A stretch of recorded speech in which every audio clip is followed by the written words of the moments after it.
everyone, Dave Penyuk of Revenue.com, and I'm coming at you with another commercial real estate investing video tip in our commercial real estate investing video series.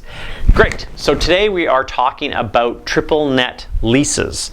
What is a triple net lease? Why do you care? Why would you want one? What is it? I don't understand. Triple net lease is almost always in commercial real estate, not in residential real estate. And remember, when I talk about commercial real estate in this series, I'm talking about retail, office, light industrial, not apartment buildings, okay? So keep that in mind. Triple net leases do not work in an apartment building, okay? They only work in office, retail, and light industrial. So what is a triple net lease? A triple net lease is basically, you have a lease in place with your tenant in a commercial building, and they pay a base rental rate, and that's usually per square foot. So say $10 per square foot of the area that they're using in that building. But then they also pay a portion of the operating expenses. And those operating expenses include taxes, insurance for the building, the property taxes on the building, general repairs and maintenance on the building, landscaping, snow removal. Most of parts of Canada, of course, need that. We don't generally need it out where we are, thankfully. Property management fees, which is huge. Isn't that wonderful that your tenants pay to be managed?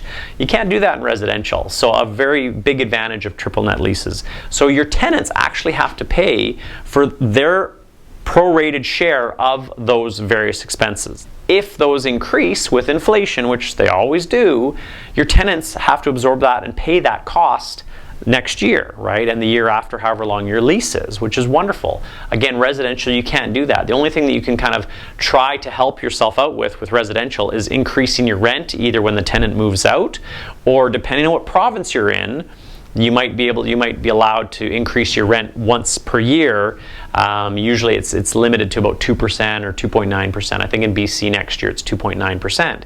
So that's not even really keeping up with the ever-increasing costs of insurance, taxes, potentially property management, all of those things.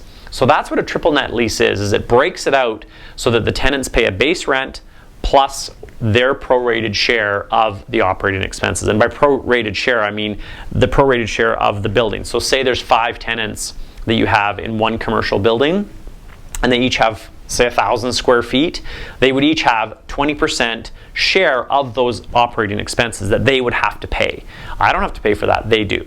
As the owner, you have to generally pay for anything structural, right? So structural is something happens with the roof, something happens with any of the plumbing, like the internal plumbing, the heating or cooling units, so a large HVAC unit or cooling unit, you would have to pay for the repairs or fixing or replacement of those sorts of things. Anything with the building itself, so the exterior of the building, say you want to upgrade it and put hardy plank on, or you need to fix it if it's cracking the foundation, you're responsible for that. Your tenants aren't, generally speaking, with a triple net lease.